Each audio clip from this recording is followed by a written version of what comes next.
Hello student, good evening to all of you. Student, आज की class में हमें बात करनी है आंतरिक रचना या फिर आंतरिक सज्जा की। जिस प्रकार से हमने इसके पहले वाली क्लास में पढ़ लिया कि अपने हम घर को किस प्रकार से बना रहे हैं या फिर घर को बनाने के लिए सब प्लानिंग क्या क्या कर रहे हैं, तो उसी प्रकार से आज की क्लास में हमें पढ़ना है कि जो हमने घर बनाया है उस घर की आंतरिक रचना क्या होगी, यानी कि आंतरिक सज्जा उसकी क्या होगी, किस प्रकार से की जाएगी, उसमें हम किस किस बातों को ध्यान में रखेंगे। सबसे पहले आइए हम इसकी शुरुआत करते हैं इसकी परिभाषा से कि आंतरिक सज्जा क्या होती है। तो सबसे पहले हम इसके देखेंगे आंतरिक सज्जा का अर्थ, यानी कि घर की प्रत्येक चीज को सुंदर एवं सुविधापूर्ण बना देना जिससे दर्शकों को अपनी ओर आकर्षित कर सके। जो अपना घर है उस घर को आप इतना सुंदर बनाइए, इस हिसाब से उसके जो घर की जो वस्तुएं हैं उनको इस तरह से व्यवस्थित रखिए कि वो वहाँ पे आने वाले दर्शकों को या फिर लोगों को क्या कर सके, अपनी ओर आकर्षित कर सके। जब ये गुण हम क्या करते हैं, अपने घर में भर देते हैं, यानी कि ये गुण अपने घर में हम सज्जा के रूप में भर देते हैं, तो ये क्या कहलाता है, आंतरिक सज्जा कहलाता है। अब हम बात करेंगे जो हमारी ये आंतरिक सज्जा है, इसमें एक शब्द सुनने को आता है, अच्छे स्वाद। अब आप सोचेंगे कि हम यहाँ पे पढ़ रहे थे आंतरिक सज्जा, गृह सज्जा पढ़ रहे हैं, तो इसमें हमें कहाँ से अच्छे स्वाद की बात कहाँ से समझ में आ जा रही है, ये कहाँ से एक पॉइंट निकल के आ रहा है, अच्छे स्वाद। अच्छे स्वाद का मतलब यहाँ पे ये होता है कि किस प्रकार से ये लोगों को अपनी तरफ अट्रैक्ट करता है और उनकी क्या भावनाएं निकल के आ रही हैं। तो जो उनको सुखद महसूस हो रहा है वही क्या होता है, अच्छे स्वाद होते हैं। तो अच्छे स्वाद के डिज़ाइन में अच्छे स्वाद के महत्व क्या हो सकते हैं, तो इसमें सबसे पहला पॉइंट है चयन व व्यवस्था किफ़ायती और सुंदर होनी चाहिए। यानी कि जो भी आप गृह सज्जा करें, आंतरिक सज्जा करें, उसमें जो भी वस्तुओं का प्रयोग करें वो किफ़ायती होनी चाहिए और सुंदर होनी चाहिए। इसके बाद है सजावट सरल होनी चाहिए, यानी कि बहुत ही जटिल नहीं होनी चाहिए कि आप ढेर सारी सामग्रियों को उठा के एक साथ रख दें, या फिर आपको लगे कि हम अपने घर को सजा रहे हैं तो ढेर सारी सामग्रियों को इकट्ठा रख दें तो हमारा घर बहुत अच्छा लगेगा। ऐसा बिल्कुल नहीं करना, बल्कि आपकी जो सजावट हो वो सरल होनी चाहिए, उसमें पूरा भरना नहीं बल्कि उनमें बीच बीच में गैप होनी चाहिए और सब चीज़ों को ध्यान में रखकर ही सजावट करनी चाहिए। आगे इसके बारे में हम स्टेप बाय स्टेप पढ़ते जाएंगे, पहले इसमें देखते हैं। इसके बाद है अधिक सजावट से बचना। यहाँ पे आपने देखा कि सजावट सरल होनी चाहिए और इसके साथ ही साथ बताया गया कि अधिक सजावट से बचना, यानी कि जो सजावट आप करें उसे बहुत ज़्यादा सजावट नहीं करनी है, नॉर्मल करनी है, बीच में स्पेस भी देना है, इन सब बातों को ध्यान में रखना है। और जब क्या करते हैं आप इन 3 पॉइंट को ध्यान में रखते हैं, यानी कि जो सजावट हो वो किफ़ायती और सुंदर होनी चाहिए, सरल होनी चाहिए और अधिक सजावट नहीं होनी चाहिए। ये 3 पॉइंट जब आ जाते हैं, इन्हीं से क्या समझ में आता है हमें, जो हमारी सजावट है उसमें अच्छे स्वाद निकल के आ रहे हैं। आगे हम देखेंगे अच्छे चुनाव हमारे जीवन शैली को आधुनिक और सुंदर बना देता है, कि यानी कि जो आप सजावट के लिए सामग्रियों का जो चुनाव कर रहे हैं वो चुनाव वाली सामग्रियां क्या करती हैं, हमारे जीवन शैली को आधुनिक और सुंदर बना देती हैं। आगे हम बात करेंगे कि आंतरिक सज्जा के उद्देश्य, जो हम आंतरिक सज्जा कर रहे हैं वो किस उद्देश्य के साथ कर रहे हैं, क्यों कर रहे हैं। कोई भी आप कार्य करते हैं तो उसके लिए आपको एक उद्देश्य होता है, उस उद्देश्य के प्राप्ति के लिए आप क्या करते हैं, अपने कार्यों को करते हैं। तो यहाँ पे हमें देखना है कि जो हमारी आंतरिक सज्जा है उसे हम किस उद्देश्य के साथ कर रहे हैं। तो सबसे पहले इसमें हम देखेंगे, पहला पॉइंट है आंतरिक सज्जा के उद्देश्य में सुंदरता, यानी कि आप आंतरिक सज्जा करके अपने घर को सुंदर दिखाना चाहते हैं, इस उद्देश्य से आप अपने घर को सजा रहे हैं। दूसरा है अभिव्यंजकता। अभिव्यंजकता का मतलब होता है व्यक्त करना, यानी कि इसमें देखिएगा यह वह गुण होता है जो एक घर को दूसरे से क्या करता है, भिन्न बनाता है। सबके घर एक जैसे नहीं होंगे, सब में कुछ ना कुछ भिन्नता पाई जा रही होंगी। तो जो भी आप सजावट करते हैं उससे आपके व्यक्तित्व का प्रदर्शन होता है। अगर आप अपने घर में प्राकृतिक चीज़ों का सजावट किए हुए हैं तो लोगों को लगेगा कि आप प्रकृति प्रेमी हैं, आप प्रकृति से बहुत लगाव रखते हैं, ये सारी चीज़ें देखने को मिलती हैं। उसी प्रकार से आप जो भी सजावट करेंगे अपने कमरे में वो क्या करती है, आपके व्यक्तित्व को प्रदर्शित करती है और आपका जो घर है उसे एक दूसरे से क्या करती है, भिन्न करती है। और इसी अभिव्यंजकता में हम 3 पॉइंट इंपॉर्टेंट देखेंगे कि अभिव्यंजकता जो है हमारी, उसमें व्यंजकता के अंतर्गत कौन कौन से पॉइंट आ रहे हैं, किस प्रकार से वो हमारे घर जो है दूसरे से भिन्न हो सकते हैं। सबसे पहले इसमें औपचारिकता। औपचारिकता यानी कि जो लंबे समय से चले आ रहे कंटिन्यू, यानी कि परंपरागत, जो परंपरागत है वर्षों से चली आ रही है, परंपराओं से चली आ रही है कि किस सामग्री को हम रख के अपने घर को सजा रहे हैं। ये सब लोग दे रहे हैं, दीवार में ढेर सारे फूल लगा दे रहे हैं, कोई फोटोग्राफ लगा दे रहे हैं। ये सारी चीज़ें देखने को मिल रही हैं, प्राचीन समय से चली आ रही है, इसमें कोई बदलाव नहीं देखने को मिल रहा है। अगर ऐसा किया जा रहा है तो उससे क्या हमें देखने को मिल रहा है कि शालीनता दर्शा रही है। उसके बाद है अनौपचारिकता। अनौपचारिकता के अंतर्गत हम देखते हैं कि आरामदायक वस्तुओं का प्रयोग, यानी कि जो हमारी घरेलू सामग्रियां हैं उसमें हम बस जो सजावट कर रहे हैं सिर्फ और सिर्फ उसमें हम क्या देख रहे हैं कि वो आरामदायक वस्तु हो।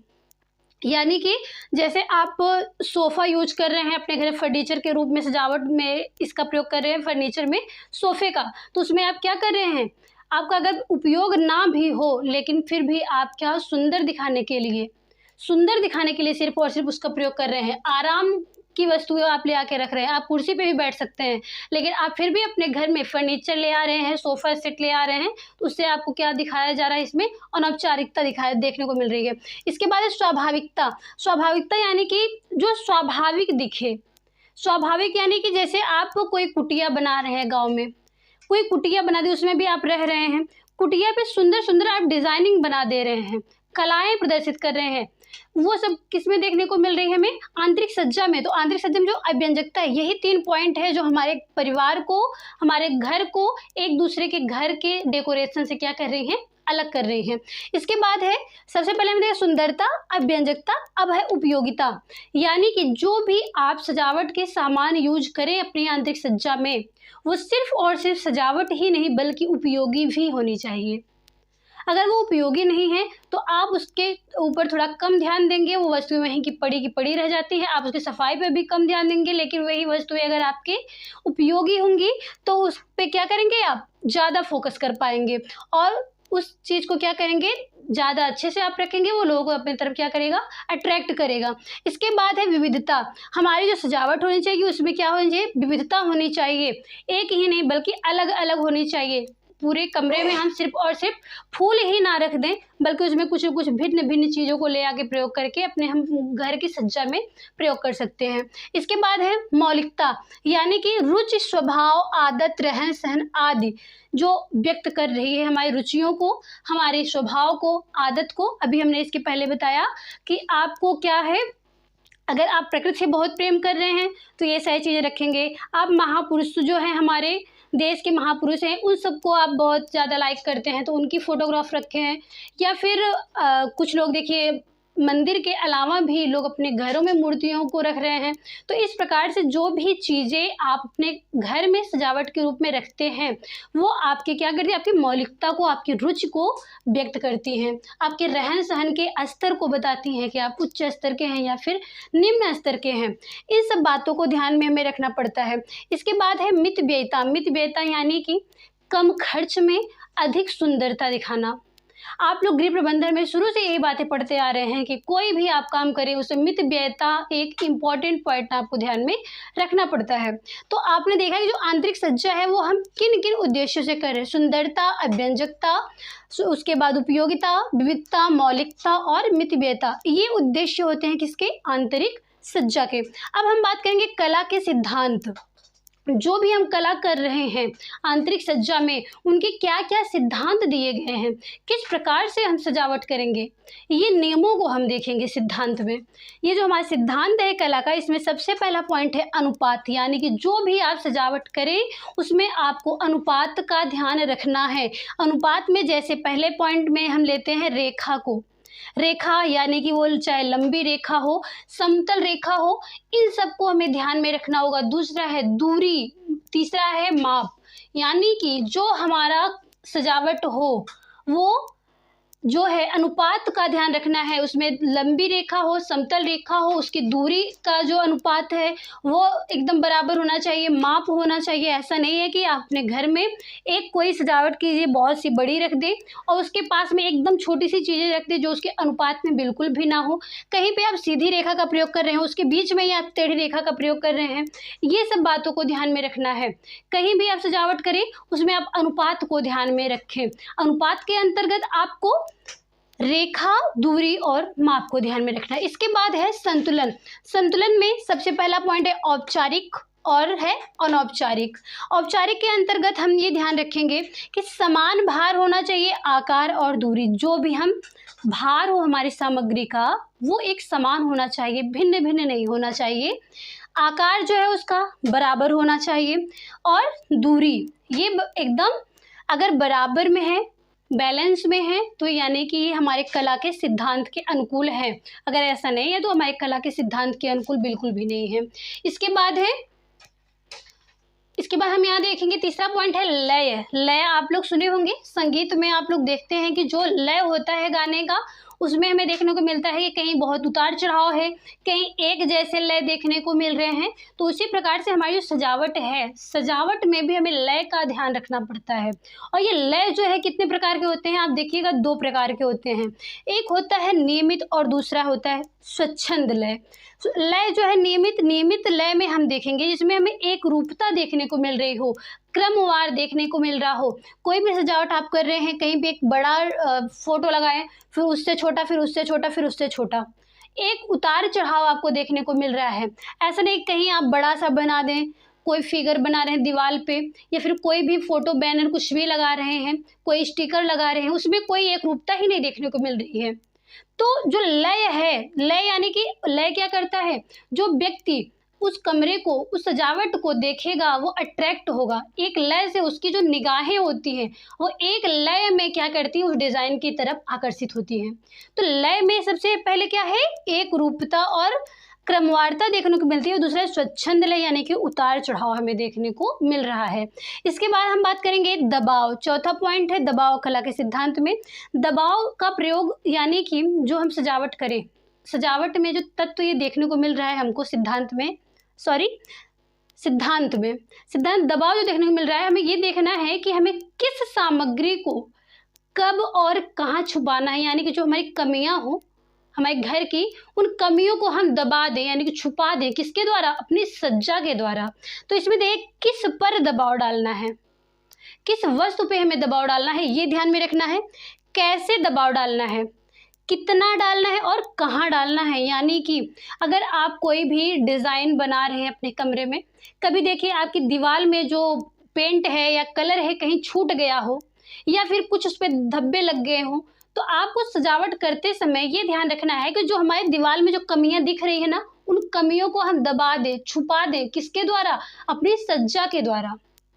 कैसे छुपाना है, कुछ अट्रैक्टिव चीज़ें आप वहाँ पे लगाइए और इस तरह से लगाइए कि कमरे में प्रवेश करने वाला जो व्यक्ति हो या फिर उसे देखने वाला जो व्यक्ति है, दर्शक है, वो उस कमियों को पहचान ना सके।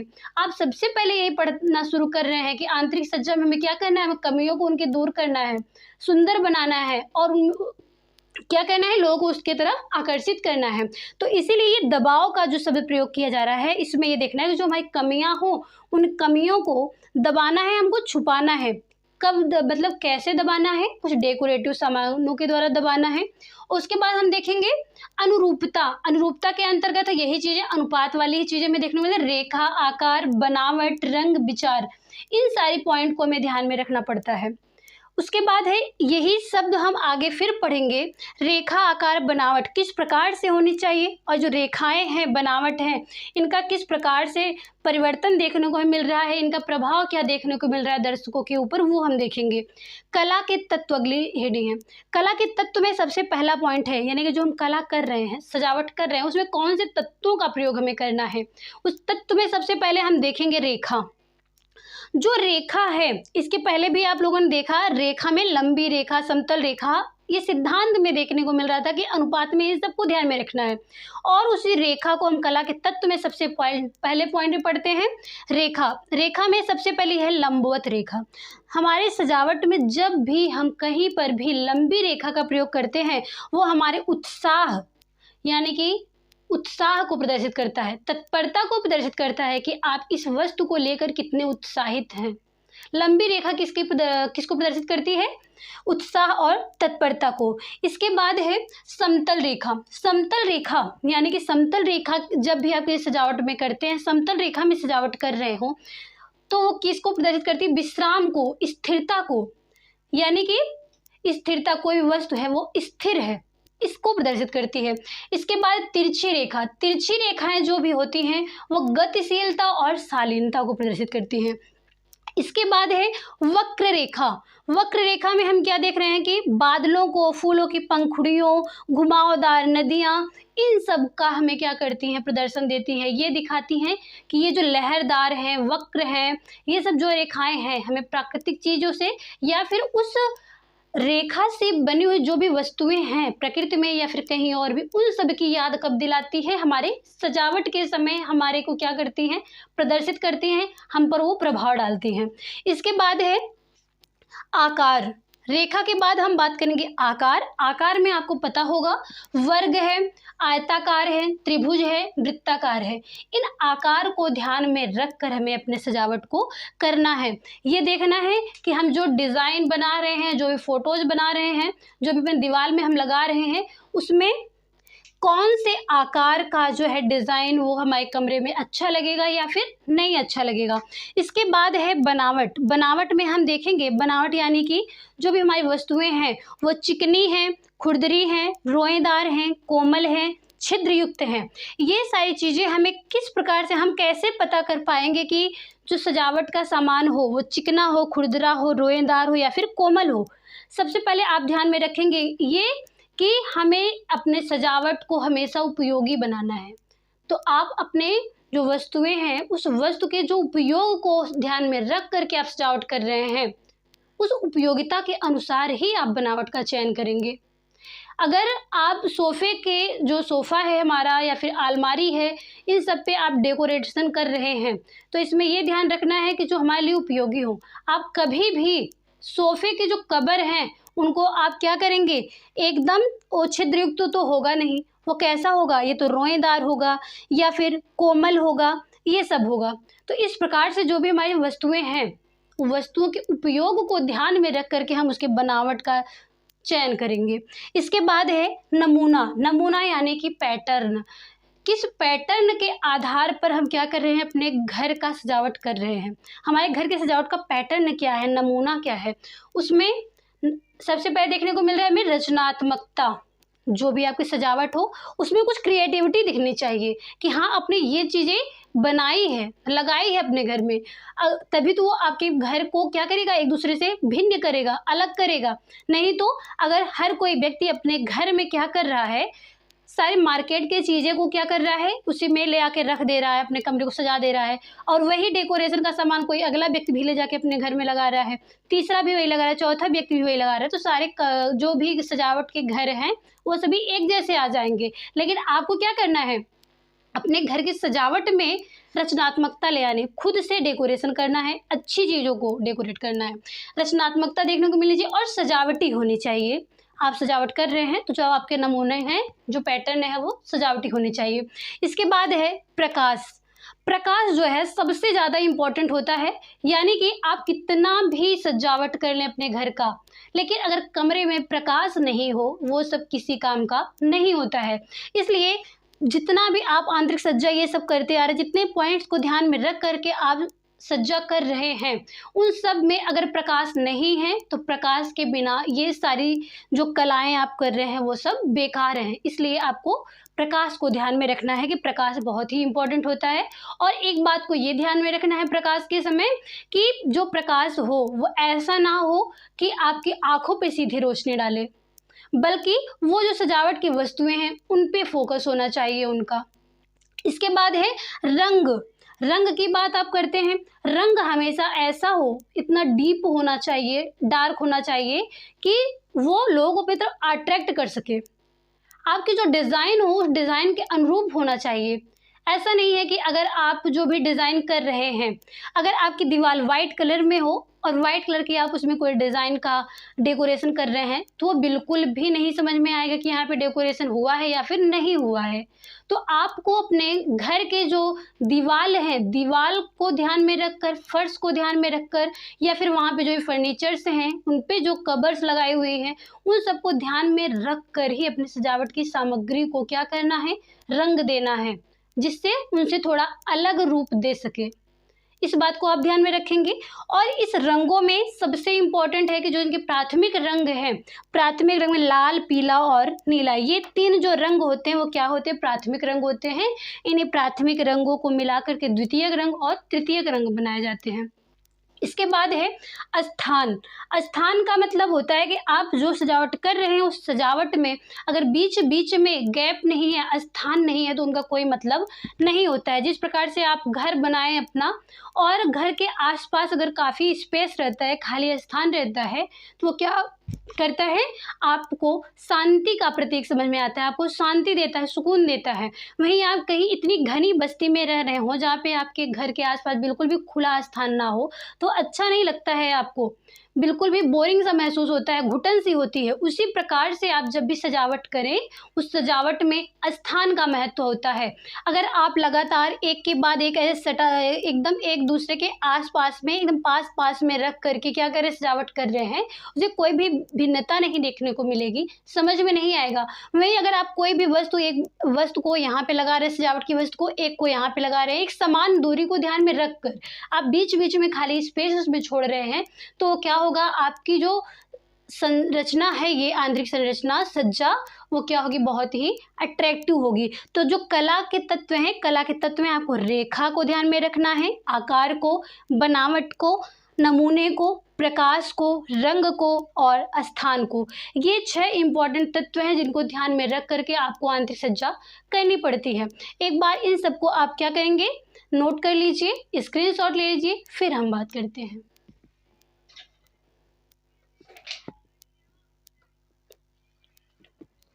तो जहाँ तक मुझे समझ में आ रहा है कि ये सारे टॉपिक्स आपको एकदम क्लियर समझ में आ गए होंगे।